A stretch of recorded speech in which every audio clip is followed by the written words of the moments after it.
اگر میری زبان سے کوئی لفظ غلط نکل گیا ہو میں اللہ تعالیٰ سے بھی معافی چاہتا ہوں اور دعا کرتا ہوں کہ وہ اسے آپ کے حافظے سے بھی محو کر دے. لیکن میں یہ چاہتا ہوں کہ اہل سنت کے ہاں جو مقام ہے حضرت علی رضی اللہ تعالیٰ عنہ کا، اس کو آپ پوری طرح اچھی طرح سمجھ لیں. ہماری فضا میں بہت گند ہے، طرح طرح کے غبار ہیں، طرح طرح کے لوگوں نے شوشے چھوڑے ہوئے ہیں. ان کو ہٹا کر اس پورے گرد و غبار کو صاف کر کے یہ جو حضور کے اہم ترین ساتھی ہیں، امت کے جو چوٹی کے افراد ہیں، ان کے بارے میں صحیح صورتحال جو ہے وہ ہمارے ذہنوں میں ہونی چاہیے. اقول قولی ھذا واستغفر اللہ لی ولکم ولسائر المسلمین والمسلمات. اب آج کا میرا موضوع ہے شہادت علی رضی اللہ تعالیٰ عنہ.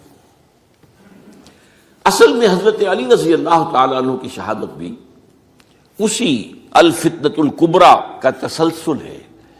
وہ جو عبداللہ ابن سبا کا پیدا کردہ عظیم ترین فتنہ تھا، اسی کا ایک نتیجہ حضرت علی کی شہادت بھی ہے. لیکن وہ بات ذرا تفصیل سے سمجھنی ہوگی، اور اس کے لیے میں ممنون احسان ہوں. حال ہی میں ایک کتاب چھپی ہے، ڈاکٹر سید رضوان علی ندوی، وہ محقق ہیں تاریخ کے. انہوں نے بڑی تاریخی تحقیق کے بعد جو باتیں بیان کی ہیں وہ میں آپ کے سامنے رکھ رہا ہوں.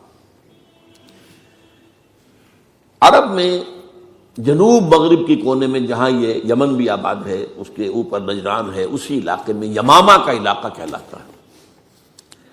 یہاں ایک قبیلہ آباد تھا، بنو تمیم. یہ جو لوگ تھے بڑے کرخت مزاج، جنگجو، اکھڑ، ضدی، اور جس بات کو ایک دفعہ مان لیں اس پر اڑ جانے والے اور مر مٹنے والے. یہیں سے فتنہ پہلا اٹھا تھا. سب سے بڑا جو نئے جھوٹے نبی کھڑے ہوئے تھے ان میں سب سے بڑا تو مسیلمہ کذاب تھا. یہی تو علاقہ تھا، اور اس کے خلاف اس فتنے کی سرکوبی میں کتنے صحابہ، 1200 صحابہ ایک جنگ کے اندر شہید ہوئے، جن میں 500 جو ہیں وہ حفاظ تھے رضی اللہ تعالیٰ عنہ. تو یہ لوگ جو یہ تھے بڑے زوردار تھے. اس قبیلے کے بارے میں حضرت عمر رضی اللہ تعالیٰ عنہ نے ایک بڑی عجیب حکمت عملی اختیار کی. ان کو وہاں سے اکھاڑ کر اور ایران کی سرحدوں پر آباد کر دیا، اب جہاں پر جہاد ہو رہا تھا، تاکہ ان کے اندر جو یہ جنگجوئی ہے یہ اب اس مقصد کے لیے استعمال ہو. اب وہ دارالاسلام کی توسیع کے مقصد کے لیے استعمال ہو، اور وہ ہوئی. حضرت عمر نے 2 چھاونیاں بنائی تھی رضی اللہ تعالیٰ، کوفہ اور بصرہ. کیونکہ ظاہر بات ہے کہ اب جو اسلام کا دائرہ پھیل رہا تھا اور اسلامی حکومت پھیل رہی تھی، اور زیادہ تر جو ہے مشرق کی طرف پھیل رہی تھی، ایران اور خراسان وغیرہ کی طرف. تو اب مدینے سے اس کا کنٹرول اتنا آسان نہیں تھا، فاصلہ تھا. تو چھاونیاں بنائیں تاکہ یہ اس سرحد کے اوپر یہ موجودہ مرکز رہے، یا فوجیں موجود رہیں، کہیں کوئی بغاوت ہو تو اس کو کچلنے کے لیے وہ قوت فوری طور پر دستیاب ہو سکے. یہ لوگ ہیں کہ جو عبداللہ ابن سبا کی فتنے سے سب سے زیادہ متاثر ہوئے. ان کی مزاج میں وہ کجی تو تھی نا. حضرت عمر بھی ان کا جو ایک مضبوط کنٹرول تھا انہیں دبائے رکھا ہے، اور ان کا رخ جو ہے ایک دوسری طرف موڑ کر اس سے اسلام کو فائدہ پہنچایا.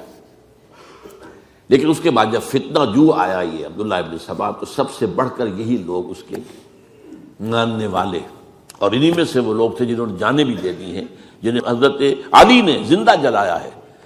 اس لیے کہ وہ کہتے تھے کہ علی خدا ہے. اے علی تم خدا ہو، تم ہمیں آگ میں جلا رہے ہو، یہ تو تم ہمارا امتحان لے رہے ہو. وَلَنَبْلُوَنَّكُمْ بِشَيْءٍ مِّنَ الْخَوْفِ وَالْجُوعِ وَنَقْصٍ مِّنَ الْأَمْوَالِ وَالْأَنفُسِ وَالثَّمَرَاتِ. اب وہ اس آیت کو اپنے اوپر منطبق کر رہے ہیں. تو یہ جو کرخت لوگ تھے، انہوں نے در حقیقت جو ہے عبداللہ ابن سبا کے کردار میں سب سے بڑا رول پلے کیا، اور انہی کے ہاتھوں حضرت عثمان شہید ہوئے رضی اللہ تعالی. اور اس کے بعد انہوں نے حضرت علی رضی اللہ تعالیٰ عنہ کو اپنے گھیرے میں لے لیا، کیونکہ انہی کی کثیر تعداد موجود تھی مدینے میں جب حضرت عثمان شہید ہوئے. اس کے بعد اب ظاہر بات ہے کہ کوئی نہ کوئی تو خلیفہ ہونا چاہیے تھا. حضرت طلحہ سے کہا گیا انہوں نے معذرت کر لی، حضرت زبیر سے کہا گیا انہوں نے معذرت کر لی۔ اب ظاہر بات ہے کہ حضرت علی آخر امت کو چھوڑا تو نہیں جا سکتا تھا بغیر امام کے، انہوں نے قبول کر لی، اگرچہ حضرت حسن روکتے رہے کہ ابا جان یہ ان لوگوں کی بیعت جو ہے آپ قبول نہ کریں۔ حضرت حسن تو ان میں سے ہیں جو حضرت عثمان کے دروازے پر کھڑے تھے پہرے دار کی حیثیت سے، حسن اور حسین رضی اللہ تعالیٰ عنہ، انہیں تو معلوم تھا فتنہ جو کون لوگ ہیں۔ اس کے بعد حضرت علی رضی اللہ تعالیٰ عنہ نے اسی حکمت سے جس حکمت کے تحت حضرت عمر نے یہ چھاونیاں آباد کی تھیں، دارالخلافہ بھی مدینے سے کوفہ منتقل کر دیا تاکہ پورے عالم اسلام کو کنٹرول کیا جا سکے اس مرکز کے ساتھ۔ اس کا نتیجہ یہ نکلا کہ اب گویا کہ حضرت علی کے گرد ان لوگوں کا گھیراؤ مکمل، کوفے میں یہی تو آباد تھے، کوفی یہی تو تھے، حضرت عمر نے انہیں لا کے یہاں آباد کیا تھا۔ جب حضرت علی نے کوفے کو اپنا دارالخلافہ قرار دیا تو گویا کہ ان کا پھر عمل دخل بہت بڑھ گیا۔ ایک طریقے سے یوں کہا جا سکتا ہے کہ انہوں نے اب حضرت علی رضی اللہ تعالیٰ عنہ کو اپنے محاصرے میں لے لیا۔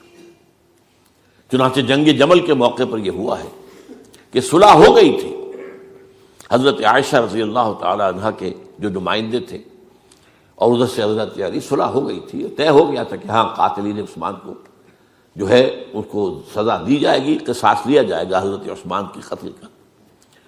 لیکن ان لوگوں نے 10,000 آدمی کھڑے ہو گئے کوفے کے اندر، ہم سب قاتل ہیں عثمان کے، لو قصاص ہم سے اگر لے سکتے ہو،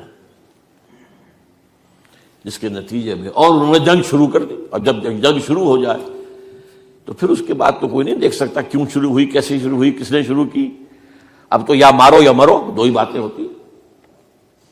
10,000 مسلمان ایک رات میں شہید ہوئے جنگ جمل میں۔ اب اس کے بعد حضرت علی رضی اللہ تعالیٰ عنہ کی خلافت جو ہے حضرت امیر معاویہ نے ماننے سے انکار کر دیا۔ جب تک قاتلین عثمان کو سزا نہیں دیتے ہم بیعت نہیں کریں گے۔ یہ نہیں کہ دعویٰ کیا ہو کہ میں خلافت کا حقدار ہوں، یہ نہیں، لیکن یہ کہ آپ کو ان کو سزا دینی چاہیے۔ اب یہ تھا وہ مخمصہ جس میں حضرت علی رضی اللہ تعالیٰ عنہ وہ فرماتے تھے کہ میرا ساتھ دو تو میں ان قاتلین عثمان سے سزا جو ہے ان کو سزا دے سکتا۔ ادھر انہیں پتا تھا کہ میں سرنڈر کرتا ہوں تو مجھے علی تک تو پہنچنے کوئی نہیں دے گا، راستے میں ختم کر دیں گے رضی اللہ تعالیٰ عنہ۔ تو یہ پیچ تھا ایک جو ایسا پڑا ہے۔ اب اس میں جب حضرت معاویہ اور حضرت علی کے مابین فیصلہ کن جنگ ہوئی، جنگ صفین جسے کہتے ہیں، جس میں 70,000 مسلمان ایک دوسرے کی تلواروں، تیروں، نیزوں سے قتل ہوئے۔ اس موقع پر حضرت معاویہ کی طرف سے ایک آفر آئی، قرآن مجید کو نیزے پر اٹھا کر لوگوں نے کہا کہ یہ خون ریزی بند کر دو، ہم قرآن کا فیصلہ ماننے کو تیار ہیں۔ حضرت علی دیکھ رہے تھے کہ یہ اصل میں میری فتح کو شکست سے بدلنے کا پروگرام ہے، تقریباً فتح میری ہو چکی ہے، لیکن یہ جو طبقہ تھا یہ انہوں نے کہا نہیں بڑی ٹھیک بات کہہ رہے ہیں، وہ مانیے ان کی بات، جنگ بند کی۔ انہوں نے ہی یہی لوگ تھے جنہوں نے مجبور کیا حضرت علی کو کہ وہ تحکیم پر رضامند ہو جائے۔ اس کے بعد تحکیم میں جو معاملہ ہوا، حضرت علی حضرت عبداللہ ابن عباس کو اپنی طرف سے حکم بنانا چاہتے تھے، یہ اڑ گئے نہیں، یہ اڑ جانے والے لوگ، اور یہی اصل قوت تھے، وہاں ساری طاقت تو انہیں کی تھی۔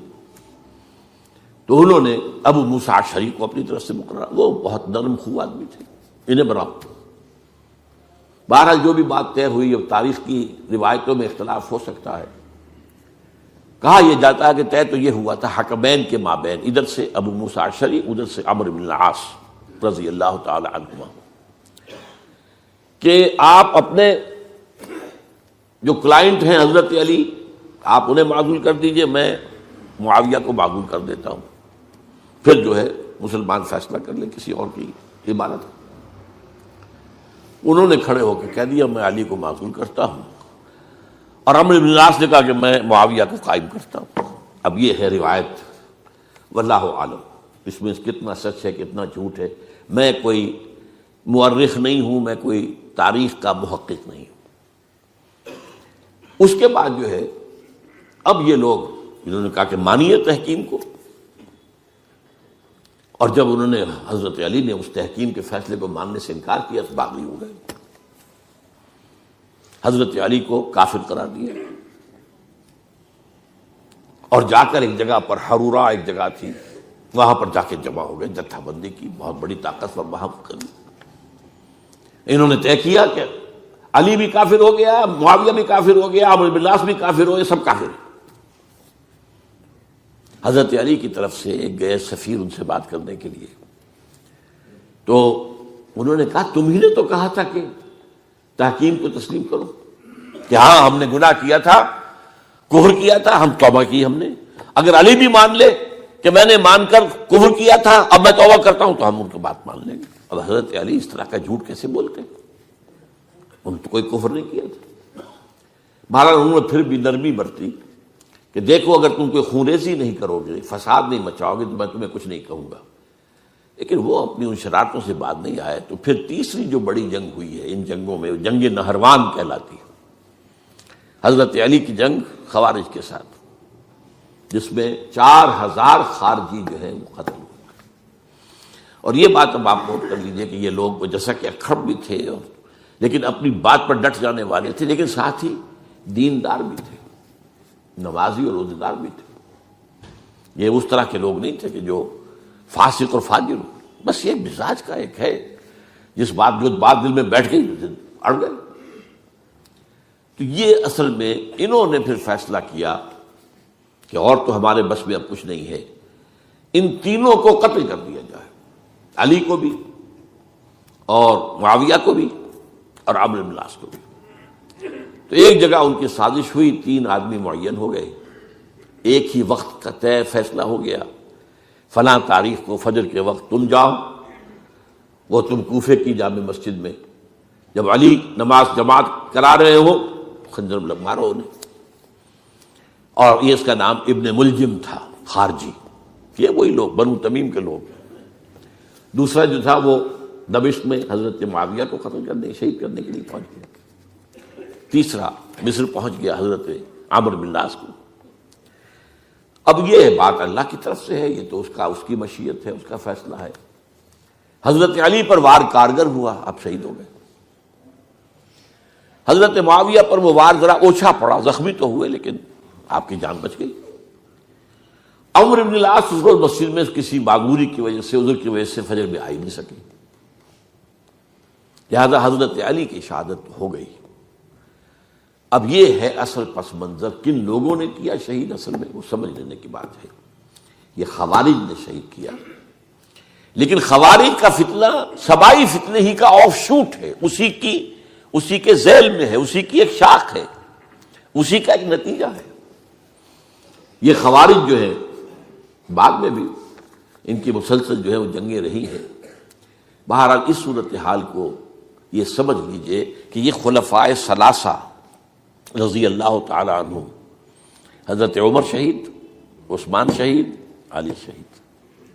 عجیب بات ہے کہ تینوں کا نام عین سے شروع ہوتا ہے، عمر عین سے، عثمان عین سے، علی عین سے، تینوں شہید ہوئے ہیں۔ لیکن یہ کہ یہ ہے تاریخی پس منظر۔ جنگال